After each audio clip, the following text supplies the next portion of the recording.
Yeah, it's been crazy because I've been doing it since I was 11, and Really? yeah, so now I'm 23, and so it's just like basically every year it's just gotten crazier and crazier. And yeah, I used to make $1 a day back. Well, the first few years I wasn't even making money off YouTube, but once I started making money, I was making $1 a day, and I saved up for a couple months. I bought a microphone, saved up for half a year. I got a computer, and I've just always reinvested it. And so it's like literally just all.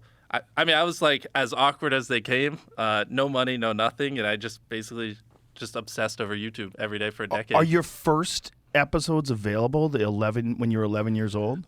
No, because I had a friend when I was 13 that found my channel, and so I deleted like all the videos. I got really self-conscious. Oh no! I know, but so everything from 13 and up is there, and yeah, they're fucking terrible. That's still cool. So then I bought a camera, and after that I bought monitors for my computer, and I just kept going and reinvesting. And then I tipped pizza delivery people $100, and then I tipped a homeless man 10 grand, and then gave away cars, gave away houses, and last hand take hand off $1 million keeps it, and basically the entire time. So like for the last like 8 or 9 years, like every dollar I've made, I just spent it the next month on content, and I just did that every single month, and it just kept getting bigger and bigger, and here we are. Essentially, up until 18, I had been doing YouTube pretty religiously, but I was making no money. Like this is kind of the turning point was when I graduated from high school. And my whole life, I was like, I want to be making enough money by the time I graduated to do this full time.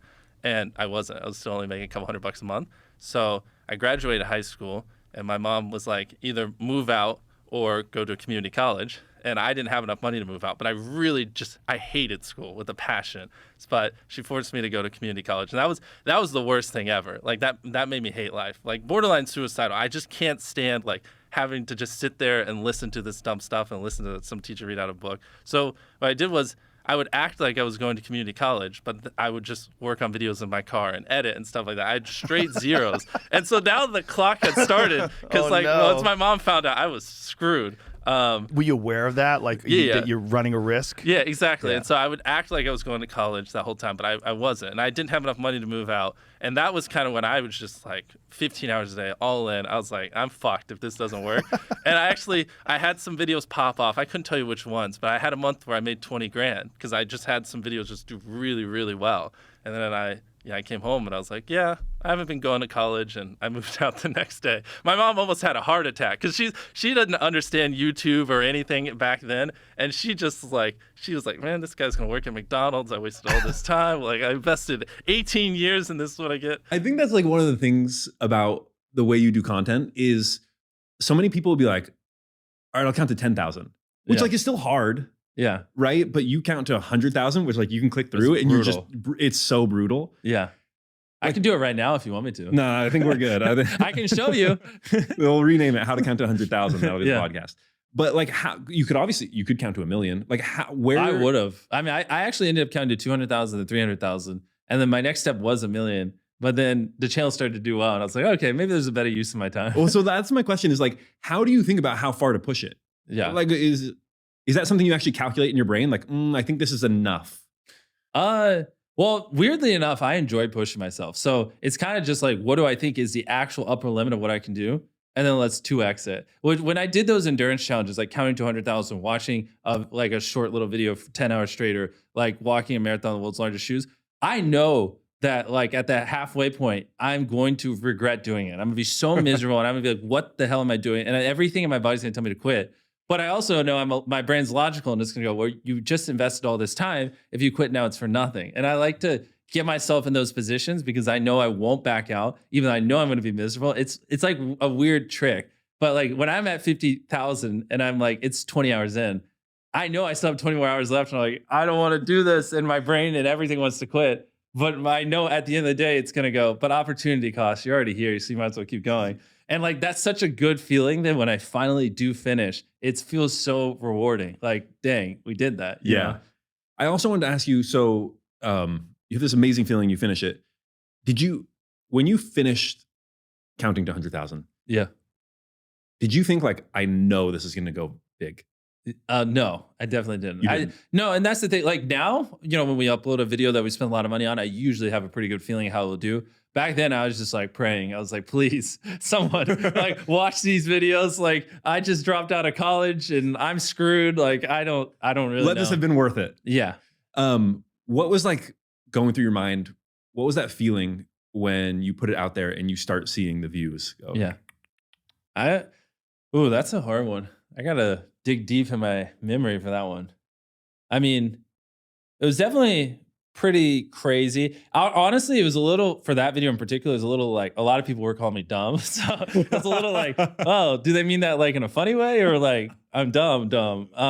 But besides that, is like, it almost didn't seem real because at that point there's so many years of like pent up trying and failing and trying and failing. And I had almost just accepted, I'm just gonna try and fail forever. You know what I mean? The thought of actually hitting it was like such a fairy tale dream that I was like, I don't know if this will happen.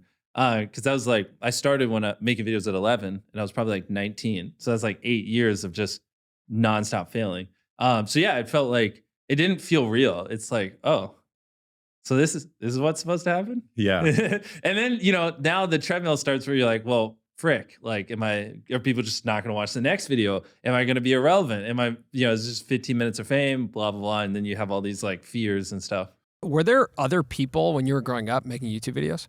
Around me? Yeah. No. That was the biggest problem is I thought it was a freak of nature because like people would tell me all you do is talk about YouTube. You're too obsessed with YouTube. Like get a life. Like from 13 to like 19, I never met anyone who cared about YouTube. Like not even an ounce. And so I was so untalkative. People thought like there was problems with me because I just wouldn't talk to anyone. Because all I would do is talk about YouTube. And after a while, like you realize like no one cares. Like you just get labeled as the guy that just only likes YouTube. And so I kind of just like didn't talk at all. And then when I was 19 and I had like 10,000 subscribers, maybe it was like 18. And that's when I started meeting a few other YouTubers online. And I realized like, I'm not a freak. I'm just like obsessed with YouTube, and that's okay. You just got to find other people that are like that. Most people want to talk about South Park when you're younger, or when I was younger, or cartoons or whatever. And I back then was figuring out how to drop ship or how to better edit a video or stuff like that. Like bring that up at a high school lunch table. Well, I guess now people care. Yeah. Bring that up at a high school lunch table 10 years ago and see what they say. Do you feel like there's a personality type amongst YouTubers that makes them successful? 100%. To be a successful YouTuber, you have to sit in your room and just fucking have little social interaction for a very long time. Yeah. Like probably a solid 3 to 5 years minimum of just being a fucking loser and sitting in your room and just filming videos. And if that's what it is. I mean, for the most part, like, because your first videos are gonna suck. Like it's gonna take you a couple years to make them good. And it's just like a lot of time. And But who the fuck has that kind of time? I look at like Logan Paul. Like Logan's like sociable, like he's personable, he's really nice. He came up as like a Vine star, so it's like a little different. And then transition it over. But sure, you have exceptions like him and Emma and people who are just naturally good personalities. But if you look at like a lot of the top tier YouTubers, it's not that way. You know what I mean? I would say you have these little unicorns who are they're naturally funny, but most of us, you just gotta beat it in our heads over the course of years. Like fucking be entertaining. What type of content did you start feeling like, oh, okay, now there's a like consistent subscriber base coming back to watch these videos? It's a hard one. That one I honestly have no idea. Like know. it's so long ago, it's all like a blur.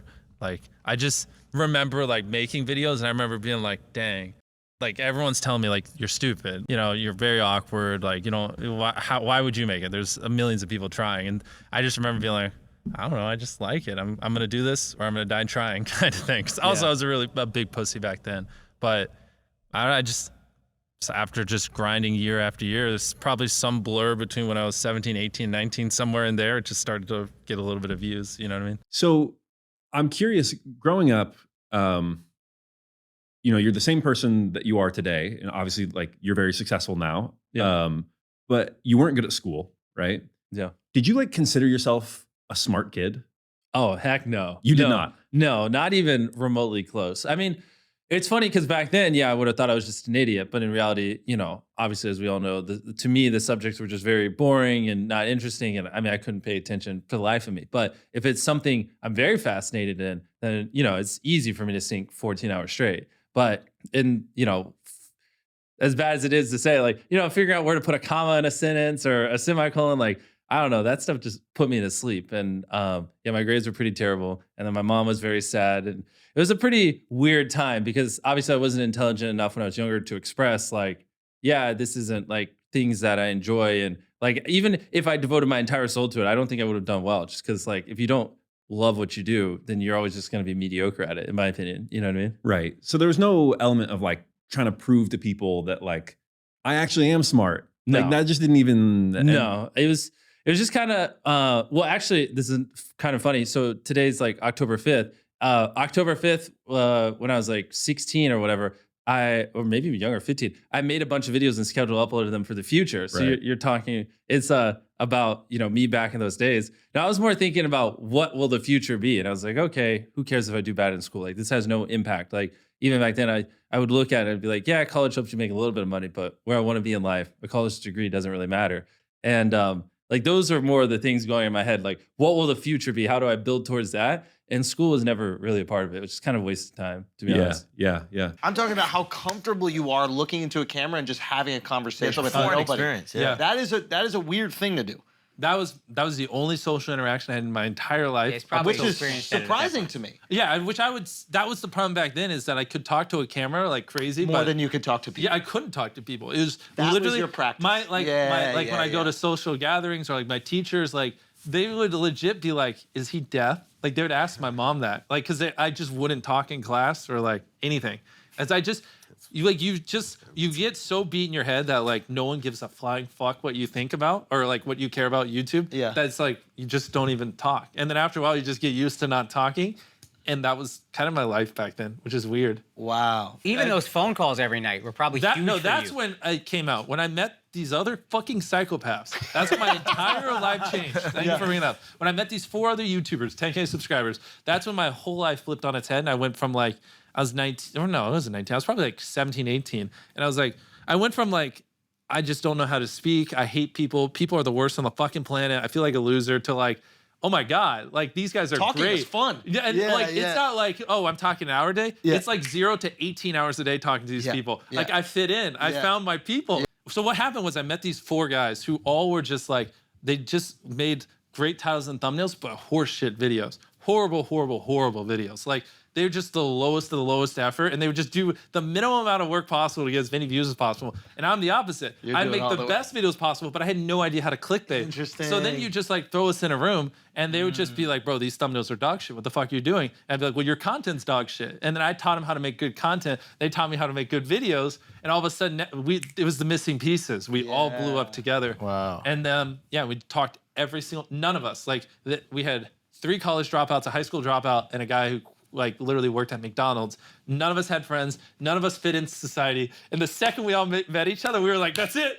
We found our people. And we didn't have anyone else to talk to. Everyone else thought we were freaks of nature. How weird was it to go from feeling like a freak to feeling like you had so much to share? Oh, it was life-changing. That's when it clicked in my head that I'm not a freak. It's just these people don't care about what I care about, Yeah, yeah. and they just don't have ambition. And once that clicked in my head, my whole life changed. Because Yeah. it was huge, massive for me. Yeah. But it's like I didn't have anyone telling me that when I was younger. Yeah. So it was brutal, man. Very brutal. Yeah. Did you have any mentor that came along later that was like, yo, Jimmy, you're not weird, you're just No, focused? I had to figure it all. That's why it took me 13 fucking years. Yeah. So you start so young. I think a lot of times what happens, like when kids go to college, they break out of the high school mindset, which is Agreed. cool guy, dork, geek, Yeah, whatever. exactly. College, everybody has their own little crew. Yep. And you were locked in on this at 11 years old, so you didn't even have the opportunity to go problem. away and find it. Yeah. Luckily, you find these guys. What a fucking And it was- godsend. agreed. That was the greatest thing that ever happened to me. And that's where the trajectory was like this, and you just see you go, whoop, and like now all of us went from like fucking deadbeats working at McDonald's To doing great. to like like. But we're does all- that help even like you communicate with your mom and like everything changed? Like it just helped me Yeah. understand as a person, I'm not a freak of nature that's just gonna die with no friends. I just need to find the right kind of people. That and are it's interested actually in what you're it's a interested good in. thing. It's not a bad thing. That's amazing. Like, And that's such a good lesson too, that these people are not your competitors, that you're not they're taking from you and Oh, you're taking yeah. from them. Yeah. Yeah. It's that you're all collaborating to all be better people. But Yeah, that it was sounds probably like- the foundation of you being so collaborative and 100%. paying forward and giving. Because it was like eye opening when we all hit 1 million subscribers in the same month. We all started 10K, and a year later we all had 1 million in a month. And it's not a coincidence that we all grew at the same rate. Right. But it sounds so like cool in the like looking back, like, oh, he was so driven. He didn't have friends, and it's fucking hell. Yeah, like yeah. we're like glamorizing it, but it's fucking hell to think like that no one in the world relates to you, and you're just this fucking alien. It that sounds doesn't- like hell. I wasn't don't think glamorizing it, I don't yeah. think we're I just glamorizing think it. to be clear, it is not fucking fun, and I wouldn't wish it on anyone because I just got lucky meeting those people. If not, I don't think I ever would have blew up, and I don't know what I would have done. I think I just can't imagine the euphoria you feel when you finally feel comfortable talking to someone. Like, Exactly. Yeah. because Well, you talk to someone and they don't instantly go, can you talk about anything else besides YouTube? Or can you just stop talking? Exactly. Yeah, the person who listens to what you say and they go, say more. Exactly. Yeah, I want to know more. Like once you made it, and the people that kind of rejected you or told you to stop talking were like, "Oh, that's really cool." No. You didn't feel like any anger. You didn't want them to feel the pain that they made you feel. That sounds like a villain arc. But I think that's a lot of like what these villain. But that's what incels feel. I think a lot of times. Like, no, because you also can. Mark. It's like it's not like they were purposely being mean. We just had different wiring. Like why is it my like why would I hate them for just being bro. a I normal mean, you human? a fucking know what I mean? weirdo. You know Like what it's I mean? not their fault. I was wired like a weirdo. I am a weirdo. Yeah. I'm just not a weirdo when you put me in a room with other weirdos. Then I'm normal, which is what I Then strive you're to do a is be genius. surrounded by weirdos. Yeah. Exactly. Like people who chase, making videos and entrepreneurship over happiness. Like that's not normal. Yeah. But even the thing is, like, that wasn't even the goal. It's just like, we just had nothing. We didn't drink. We didn't do drugs. Yeah. None of us dated. Yeah. We were just literally like, we're going to do this until we're like big enough where like we can have lives. Yeah. But you were like ostracized if you had a life. Yeah. Like we wouldn't even, like I wouldn't even do Christmas or like anything. We were, wow. Bro, which this was too extreme. But I would be like, oh, that's a day people are taking off. We can get a day ahead. And we'd just like amp each other up and we'd work all day Christmas. And we were fucking idiots. I love it though. Every day, 1,000 days in a row. I fucking love it. And man. then that's when most of the boys were millionaires, had tons of money, and they started to fall off. But still. Yeah, that's where it's hard if you can do that and then go from nothing to millionaires to like tens to keep going and like because a lot of people like that's their goal. Like not everyone's goal is to like be the biggest YouTuber or be an entrepreneur. Most people it's just make a comfortable living. Yeah. And so Financial freedom. yeah, exactly. That's where most of the group was. And then that's when they got enough money to buy that nice car and stuff. They're like, oh, why the fuck am I working 15 hours a day? 5 years. The life cycle of a YouTuber is like 5 years. Yeah. If you're lucky. Yeah. I'd say most of them it's like 2. Right. Because most YouTubers blow up, but they don't know why they blow up. So they like have to cling on to that one series, and they can never create a new one. Yeah. And after 2 years, it's boring. Yeah. Like the ones that are 5 years are the ones that understand intrinsically how to do well. Yeah. But there's like very few people that have done that. Yeah. Yeah. We used to have this series where we'd go to random people that are streaming and just donate $10,000 and film their reactions. It was like, so I would just like pick a random streamer that's like has 5 viewers and just donate 10 grand and it'd pop up and they'd freak out. People love that. Yeah. And then we would do another one where we just donate $1,000 every time people blinked, but we wouldn't tell them. And so they don't know why these don't. And we just did like 12, 13 of them. They all went super viral and people fucking loved them and they were crushing. But then we stopped doing it and we pivoted to doing like Last Sleep Circle and we did another thing. And that's an instance where most YouTubers probably would have done like 100 of those. Like they were getting 10, 20 million views a pop at the time. But the thing is, if I was still just doing that to this day, I'd be a nobody. I wouldn't be sitting here. Like you have to like see the future and be like, I can't do this forever. This, 12, 13, that's probably enough. Sure, I can milk a few more, but we need to start innovating and find the next series. What's the level up? Yeah, exactly.